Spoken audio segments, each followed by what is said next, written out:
नमस्कार दोस्तों, study scan में आपका स्वागत है। आज हम मिजोरम के बारे में पढ़ने वाले हैं, जो कि इंडिया का एक स्टेट है और जिसे लैंड ऑफ मिजोस भी कहा जाता है।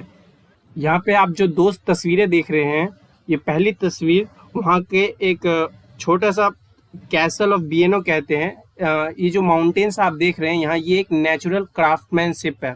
मतलब प्रकृति ने खुद इसका डिजाइन इस तरीके से किया हुआ है, जिसको देखने लोग दूर दूर से आते हैं। इसके सराउंडिंग में लेक है। जो आप कैसल ऑफ बियनो देख रहे हैं, ये लोडाऊ में पड़ता है और मिजोरम का ये one of the most famous tourist attraction place है। दूसरा जो है वहाँ का जो कल्चर है, चिराव डांस। इनका ये जो ट्रेडिशनल डांस है, ये पूरे ऑल ओवर इंडिया बहुत पॉपुलर है और ये बहुत ही इम्पोर्टेंट भी है। इसको याद रखना, चिराव डांस वहाँ का बहुत पॉपुलर है। और जो ये ड्रेस आपने देखा है, ये फीमेल्स जो ड्रेस पहन रखी है, इसे पुआन कहते हैं, पुआन गारमेंट कहते हैं, जो वहाँ की फीमेल पहनती है। और ये उनका बहुत ही पुराना मतलब ट्रेडिशनल ड्रेस है। स्टार्टिंग में जब मीजोस के जो ट्राइब्स थे, तब वो इस तरह के ही कपड़े पहना करते थे। और ये जो डांस होता है, इसमें बैम्बू को एक प्रॉप का इस्तेमाल किया जाता है और जो लड़के होते हैं उस बैम्बू को पकड़े रहते हैं और जो फीमेल्स होती है वो उनके ऊपर डांस करती हैं। चलिए अब हम आगे बढ़ते हैं। ये मिजोरम का कैपिटल एजावल है, उसकी फोटो है। अब चलिए हम आगे बढ़ते हैं। मिजोरम नॉर्थ ईस्ट इंडिया का एक स्टेट है, जैसा कि मैंने पहले बताया था, जिसकी कैपिटल एजावल है। आपको जितने भी इंडियन के स्टेट्स हैं उनके कैपिटल मालूम होने चाहिए, ये बहुत ही इंपॉर्टेंट है। और मिजोरम की कैपिटल एजावल है, जैसा मैंने बताया। आपको मिजोरम का मतलब मैं बता देता हूँ। मिजोरम का मतलब होता है मिजो मीन्स वहाँ के रहने वाले, नेटिव इनहेबिटेंट। और रैम मतलब मीन्स होता है लैंड, यानी कि लैंड ऑफ द मिजोस। अगर हम इसको छोटा सा और तोड़े तो जो वहाँ का मी मतलब होता है, मी मतलब पीपल, लोग, और जो मतलब जो होता है, जो का मतलब होता है हिल, यानी पहाड़ पे रहने वाले लोग। और लैंड, राम का मतलब मैंने बता दिया, तो लैंड ऑफ द मिजोस। आपको मैं इसकी लोकेशन मतलब आपको इसका मैप दिखा देता हूँ कि इसकी बॉर्डर कहाँ कहाँ से शेयर होती है। आप ये देखिए, ये जो आप रेड कलर में देख रहे हैं, ये मिजोरम है। और इसके नेबरिंग स्टेट आप ध्यान से देखिए, जो वेस्ट साइड में है ये त्रिपुरा है, जहाँ पे मेरा कर्सर दिख रहा है। और उसके जो राइट साइड में है ये आपका मणिपुर है। और जो इसके ऊपर नॉर्थ साइड में है ये असम है, जो टी शेप में है ये असम है। तो जो मिजोरम है वो अपने 7 सिस्टर स्टेट्स त्रिपुरा, मणिपुर और असम से बॉर्डर शेयर करता है। और इसका जो वेस्ट का बाकी जो पार्ट है वो बांग्लादेश और म्यांमार से बॉर्डर शेयर होता है। देखिए ये 7 सिस्टर्स है, जो यहाँ के टोटल है ये 7 सिस्टर्स है। यहाँ मणिपुर है, मणिपुर के जस्ट ऊपर नागालैंड है। और ये जो सबसे बड़ा सा देख रहे हैं आप स्टेट, ये अरुणाचल प्रदेश है। यहाँ पर मेघालय है और ये असम है। ओके, मैं इसकी और बड़ी तस्वीर दिखाता हूँ डिटेल में। ये देखिए, यहाँ पे आपको पूरा समझ में आ जाएगा कि इसका जो ईस्ट साइड है वो म्यांमार से बॉर्डर शेयर करता है, वेस्ट साइड जो है वो आपका बांग्लादेश से, और यहाँ पे त्रिपुरा है, यहाँ असम और ये मणिपुर। ये 7 सिस्टर स्टेट्स है। और ये जो चौथा देख रहे हैं आप, ये है आपका मिजोरम। मिजोरम की कैपिटल एजावल बीचों बीच है और उनका सबसे लार्जेस्ट सिटी जो है वो लुंगलेई। ये दोनों मेजर फेमस है। यहाँ टोटल कितने डिस्ट्रिक्ट है आपको दिखा देता हूँ। 1 2 3 4 5 6 7 8 डिस्ट्रिक्ट है इसके ऑलमोस्ट। अगर आपने मेरी प्रीवियस वीडियो देखी होगी तो उसमें मैंने जितने भी नॉर्थ ईस्ट स्टेट कवर कर रखे हैं, उसमें मैंने पहले ही बताया था कि 1972 में असम से बहुत सारे स्टेट्स सेपरेट हुए थे, जो कि पहले असम का भाग हुआ करते थे। तो 1972 में असम तक के भाग थे, बाद में इसको अलग कर दिया गया और इसको एक यूटी बना दिया गया। और यूटी बनाने के टाइम उसका नाम लुंगले हिल्स था, बाद में इसका नाम मिजोरम पड़ गया। और 20 फरवरी 1987 को इसको 23rd स्टेट का दर्जा दे दिया गया भारत का। और किस अमेंडमेंट के तहत दिया गया है, वो 53rd अमेंडमेंट इंडियन कॉन्स्टिट्यूशन का, जो कि 1986 में बना था, उसके तहत इसको फ्री स्टेट मीन्स स्टेट का दर्जा दे दिया गया। और आपको मैं बता देता हूँ, ये दूसरी सबसे कम आबादी वाला राज्य है। सबसे कम आबादी वाला राज्य सबसे पहला जो था मैंने आपको बता चुका, Sikkim least popular state of India है। और जो दूसरा आता है वो मिजोरम है। इंडिया में ऑलमोस्ट 3 ऐसे स्टेट्स हैं जहाँ पे मेजॉरिटी में क्रिश्चियनिटी है, वहाँ पे एक मिजोरम भी है। मिजोरम में 87% है जहाँ पर क्रिश्चियन मेजॉरिटी है। इसकी इतिहास मैं आपको बाद में बताऊंगा। वहाँ का जो लिटरेसी रेट है 2011 में 91.33% मापा गया है, जो कि बहुत ही हाई है। आई थिंक केरला के बाद इसका ही नंबर है। अब हम आगे बढ़ते हैं, हिस्ट्री ऑफ मिजोरम के बारे में बात कर लेते हैं। जो मिजोज हैं उनको वहाँ के जो ट्राइब्स थे, जो नेबरिंग ट्राइब्स थे, वो उनको कुकीज के नाम से जानते हैं। साथ ही साथ जो मिजोस थे उनका एक परंपरा चलता था हेड हंटिंग का।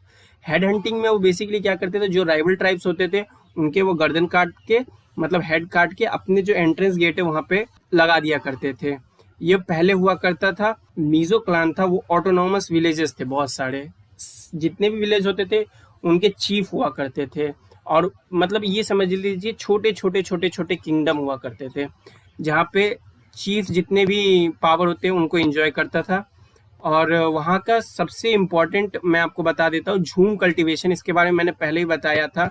मेघालय में आपने देखा होगा कि वहाँ पे कहानी है, पौराणिक कहानी बना रखी थी कि झूम कल्टीवेशन कितना ज़रूरी है, किस तरीके से बनाया गया था। उसी तरीके से मिजोरम में भी झूम कल्टीवेशन बहुत ही इंपॉर्टेंट रोल करता है। यहाँ पर क्या होता है कि झूम कल्टीवेशन यानी कि जितने भी एग्रीकल्चर है उसी से रिलेटेड इनके सारे फेस्टिवल्स हैं।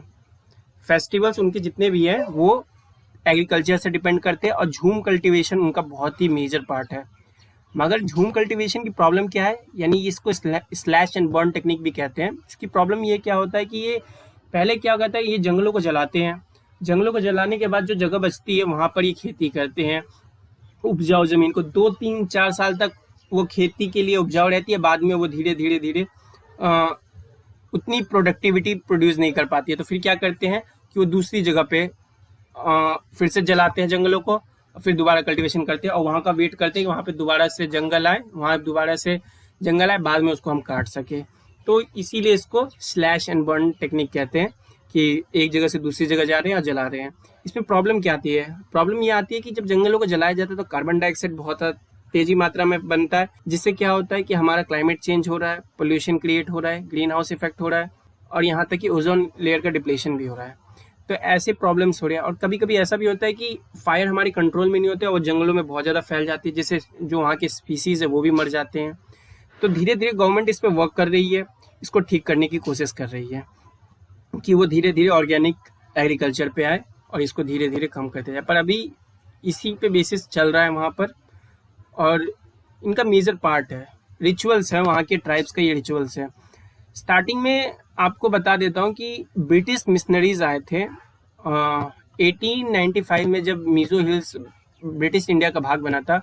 तो उस टाइम क्रिश्चियन, जो ब्रिटिश क्रिश्चियन मिशनरीज थे वो मिजो हिल्स में फैल गए। मतलब कहने का मतलब है उन्होंने अपना जो भी रोमन लेटर्स थे वो दिखाया, अपना क्रिश्चियनिटी को लोगों में डिस्ट्रीब्यूट किया, समझाया। क्रिश्चियनिटी उस टाइम ब्रिटिश के कारण ही वहाँ पे मिजो हिल्स के जो लोग थे, ये बेसिकली शेड्यूल ट्राइब के लोग थे, इनका खुद का कल्चर हुआ करता था, लेकिन इन सबको जोड़ा गया एक धर्म क्रिश्चियनिटी से उस टाइम पे। वहीं से इन्होंने धीरे धीरे मॉडर्नाइजेशन की ओर अपना कदम भी रखा। शुरुआत में वहाँ पे 60 चीफ हुआ करते थे, बाद में धीरे धीरे लुसले हिल्स से आते आते ये इंक्रीज करते गए, धीरे धीरे ये 200 हो गए। जब ब्रिटिश एम्पायर से भारत ने आज़ादी ले ली थी और उसने अपनी इंडिपेंडेंस प्राप्त कर ली थी, तब तक 200 से ऊपर हो चुके थे लोग। बाद में मिजो में कैंपेन चलाया गया जिसमें वो चीफडम्स के अगेंस्ट थे, उन्होंने बैनर लगाए और एक मिजो यूनियन बनाई गई। और इस मिजो यूनियन ने अंत में जाकर असम लुसले डिस्ट्रिक्ट एक्ट के तहत उन्होंने इस चीफडम्स को एबॉलिश कर दिया, यानी पूरी तरीके से खत्म कर दिया 1954 में सारे चीफडम्स खत्म हो गए। और ठीक उसके 5 साल बाद जो मिजोरम है वहाँ पर बैम्बूज बहुत होते हैं। तो अगर आप जाइएगा तो वहाँ बैम्बूज देखेंगे, वहाँ पे बैम्बूज के बहुत सारे वैरायटी ऑफ डिशेस बनाए जाते हैं, खाते हैं लोग। अब बैम्बू क्या होता है, बैम्बू बहुत ही रिच होता है न्यूट्रिएंट्स में, जिसके कारण क्या होता है वहाँ पे जो रैट्स चूहे, वो उनको खा खा के उनकी आबादी इतनी बढ़ गई थी कि वो पूरे के पूरे जो एग्रीकल्चर थे, पूरी खेत को डिस्ट्रॉय कर दिए थे। और जो मिजोस थे उनकी पूरी की पूरी जो इकोनॉमी है, मतलब उनकी जो जीने का सहारा होता था, वो बेसिकली एग्रीकल्चर पर डिपेंड करता था। तो वो फैमाइन ने लोगों की एकदम अर्थव्यवस्था ही बिगाड़ दी थी। तो मिजोस बहुत ही एंग्री हो गए थे अपने गवर्नमेंट से कि वो इस पे एक्शन नहीं ले रही। तो बाद में एक वहाँ पर मिजो नेशनल फेमाइन फ्रंट बना, जिस बॉडी ने 1959 में इस फेमाइन को रिलीव करने के लिए बहुत सारे मतलब डेवलपमेंट किए। बाद में यही ऑर्गेनाइजेशन मिजो नेशनल फ्रंट बन गया 1961 में। 1961 में मिजो नेशनल फ्रंट बन गया। फिर उसके ठीक 10 साल बाद मिजो हिल्स को सरकार एग्री हो गई कि उसे हम यूटी में ले लेते हैं, मतलब कि उसको असम से अलग किया जा रहा था 1972 में, और बाद में उसे असम का ही भाग था, बाद में उसे यूटी बनाया गया, और बाद में 23 फरवरी को 1987 में Mizoram as a fully state का दर्जा मिल गया, जिसका मिजोरम पीस अकॉर्ड 1986 में। ओके, और यहाँ पे उसको 2 सीटें मिली गई, एक पार्लियामेंट में, एक लोकसभा और एक राज्यसभा की सीटें मिली। चलिए अब हम ज्योग्राफी के बारे में बात कर लेते हैं। मैंने आपको ये पहले बता दी है कि वो 3 7 सिस्टर्स से लॉक्ड है, लेकिन आपको ये बता दूं कि भारत का 5th स्मॉलेस्ट स्टेट है, जिसका एरिया 21,087 किलोमीटर स्क्वायर है। ये याद रखने की इतनी जरूरत नहीं है, पर ये याद रखिएगा कि जो ट्रॉपिक ऑफ कैंसर होता है वो मिजोरम से होते हुए जाता है। तो अगर कभी ऑप्शन में मिजोरम आया तो उसको टिक लगा दीजिएगा अगर ट्रॉपिक ऑफ कैंसर आता है। अगर नहीं, 2 तरीके से ही क्वेश्चन बनते हैं कि किस में से ट्रॉपिक ऑफ कैंसर किस भारत के स्टेट से पास होता है, तो मिजोरम से भी पास होता है, याद रखिएगा। और मिजोरम का जो लैंड है वहाँ पे बहुत सारे हिल्स हैं, वैलीज है, रिवर है, लेक है, बायोडाइवर्सिटी रिच है। 21 मेजर हिल्स है, उनको पीक ऑफ डिफरेंट हाइट, मतलब अलग अलग हाइट के बहुत सारे माउंटेन्स हैं। मिजोरम की सबसे बड़ी दिक्कत क्या है कि वो सेस्मिक जोन 5th में आता है, यानी कि वहाँ पे अर्थक्वेक आने के चांसेस है वो बहुत ज़्यादा है। हाई मैग्नीट्यूड, तो स्मॉल से हाई मैग्नीट्यूड आने तक के बहुत ज़्यादा चांसेस है। तो यहाँ पे मिजोरम को थोड़ा केयर रखना होगा। बेसिकली नॉर्थ ईस्ट के जितने भी स्टेट्स हैं वहाँ पे अर्थक्वेक आने के बहुत ज़्यादा चांसेस रहते हैं, और आपने हाल ही में न्यूज़ में सुना होगा कि वहाँ पे भूकंप आया था मिजोरम में। अब हम वहाँ के माउंटेन्स, लेक्स, रिवर्स जो important exam point of view से, वहाँ पर एक ब्लू माउंटेन है जो ज़्यादातर पोंगुपाई तलांग के नाम से जाना जाता है। ये नाम थोड़ा काफ़ी डिफिकल्ट है प्रोनाउंसिएशन करने में, लेकिन आपको ये नाम बहुत ही यूनिक है, याद रह जाएंगे। ये वहाँ का सबसे ऊंचा माउंटेन है पोंगुपाई तलांग, जो कि 2210 मीटर का है।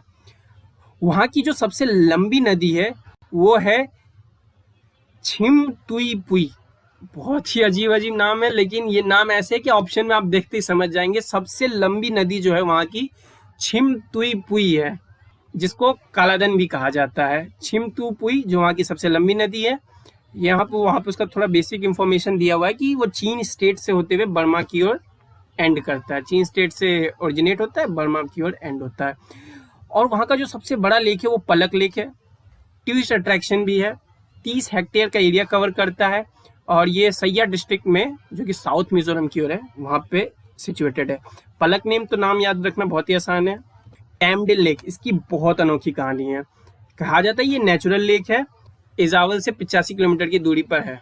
जो वहाँ के बड़े लोग हैं वो का मानना है कि यहाँ पर पहले एक बहुत बड़ा ह्यूज मस्टर्ड प्लांट था। जब उसे काटा गया तो उसमें से जेट ऑफ वाटर बहुत सारे स्प्रे होने लगे, मतलब जेट्स ऑफ वाटर स्प्रे होने लगे, और उसने एक फॉर्मेशन कर दिया लेक का, यानी पूल ऑफ वाटर क्रिएट कर दिया, जिसका नाम रखा गया टैमडिल, जिसका मतलब होता है लेक ऑफ मस्टर्ड प्लांट। आज ये लेक टूरिस्ट अट्रैक्शन का बहुत ही इंपॉर्टेंट केंद्र है मिजोरम के लिए। आपको मैं एक बात बता देता हूँ, 76% of the state covered by the forest. Major जितने भी नॉर्थ ईस्ट स्टेट है वहाँ के वातावरण बहुत ही शुद्ध है, अच्छे रहने लायक जगह है। बस ये है कि वहाँ थोड़ा मतलब वहाँ उतना डेवलपमेंट नहीं, पर वो धीरे धीरे हो रहा है, और जो इनकी कैपिटल है वो तो अच्छी है, मैंने आपको फोटो में भी दिखाई थी। चलिए अब उनकी सबसे मेन चीज पे बात कर लेते हैं, कल्चर और ट्रेडिशन। भैया आपको एक बात बता देता हूँ कि उनकी जो मेजर फेस्टिवल है चापचारकुट है, थाफ्लांग कुट है, मीमकुट पॉलकुट। मेजर जो फेस्टिवल है वो चापचारकुट, मीमकुट, पॉलकुट ही है। चापचारकुट कब होता है? जब मार्च में होता है चापचारकुट, जब वो झूम कल्टीवेशन के अकॉर्डिंग वो जब जला देते हैं जंगलों को, तब ये फेस्टिवल मनाया जाता है। अगस्त में जाते हुए वो लोग मीमकुट बनाते हैं, जब मेजर वो जब मीज जो होता है ना, मीज की खेती करते हैं, तब ये मीमकुट मनाया जाता है। और पॉलकुट के हिसाब से वो दिसंबर को मनाया जाता है। ये फेस्टिवल्स है कुछ, और ये सारे फेस्टिवल एग्रीकल्चर पे ही डिपेंड करते हैं।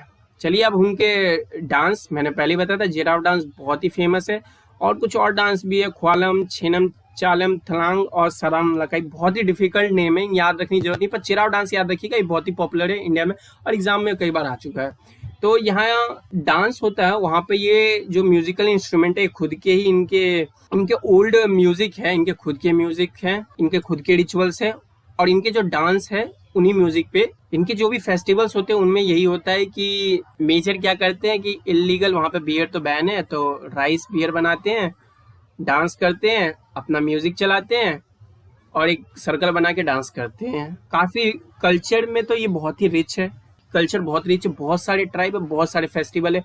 क्रिश्चियनिटी जब यहाँ पे डोमिनेट कर गई तो यहाँ पे आप ये जान लीजिए कि जो इनकी शादी होती है या कोई फंक्शन होता है वो क्रिश्चियन के अनुसार ही होता है। धीरे धीरे मतलब ये कह सकते हैं कि ये एक तरह से मॉडर्नाइजेशन की ओर जा रहे हैं, लेकिन इनकी जो कल्चर है उनको बचाने के लिए कई यूथ ऑर्गेनाइजेशन बनाई गई है, जिससे ताकि ये अपने कल्चर को याद रखे। और इनका चिराव डांस तो बहुत पॉपुलर है, लोग दूर दूर से देखने आते हैं। इन लोग ज़्यादातर नॉन वेजिटेरियन खाना पसंद करते हैं, हर डिश में कुछ ना कुछ फिश, चिकन, पोर्क या बीफ रहेगा ही। इनके नॉन वेज में ज़्यादातर ये लोग बैम्बूज का यूज़ करते हैं और जितने भी ये डिशेस होते हैं उनको ये फ्रेश बनाना लीव्स में सर्व करते हैं। एक खास बात है इनकी, जो पुरुष होता है जब वो शादी के लिए जाता है ब्राइड का हाथ मांगने, तब उसको कुछ पैसे देने होते हैं। मतलब यहाँ पे कल्चर थोड़ा उल्टा है। मैंने आपको मेघालय का ही बताया था, वहाँ पे मातृवंश चलता था, मतलब माँ से वंश चला जाता था, माँ के नाम से वंश चलता था। यहाँ पर क्या होता है कि जो पुरुष होता है पैसे देता है फीमेल वाली फैमिली को। जो हमारे यहाँ दहेज प्रथा है वो क्या होता है कि फीमेल पैसा देती है मेल वाली फैमिली को, लेकिन यहाँ पर उल्टा है। यहाँ पर जो लड़कों का परिवार है वो पैसा देता है लड़की के परिवार को। तो ये थोड़ा अनोखा भी, और ये यहाँ पर किसी भी तरह का जातिवाद नहीं है, बहुत ही ओपन माइंडेड है, किसी भी प्रकार का डिस्क्रिमिनेशन नहीं है। धीरे धीरे ये डेवलप हो चुके हैं और जो इनका जो पुराना कल्चर था हेड कटिंग का वो भी अब खत्म ही हो चुका है। वो तो पुराना टाइम था जब वो ट्राइब्स थे। शेड्यूल ट्राइब में ये आज भी आते हैं, एसटी में है और ये क्रिश्चियन फॉलो करते हैं। यहाँ का मेजर डांस मैं आपको दिखा देता हूँ। जब मेला लगता है तब का ये डांस है। फेयर जब लगते हैं तो ये आप देख लीजिए, बैम्बू स्टिक पकड़े हुए हैं और यहाँ उस पर डांस हो रहा है। तो ये उनका, और ये रहा उनका पॉपुलर ड्रेस कोड। ये ट्रेडिशनल ड्रेस कोड है जिसका नाम पुआन है। आशा करता हूँ मैंने जो मिजोरम के बारे में इंफॉर्मेशन दी आपको पसंद आई होगी। अगर आपको हमारी वीडियो पसंद आई हो तो लाइक, शेयर और सब्सक्राइब जरूर करें। धन्यवाद।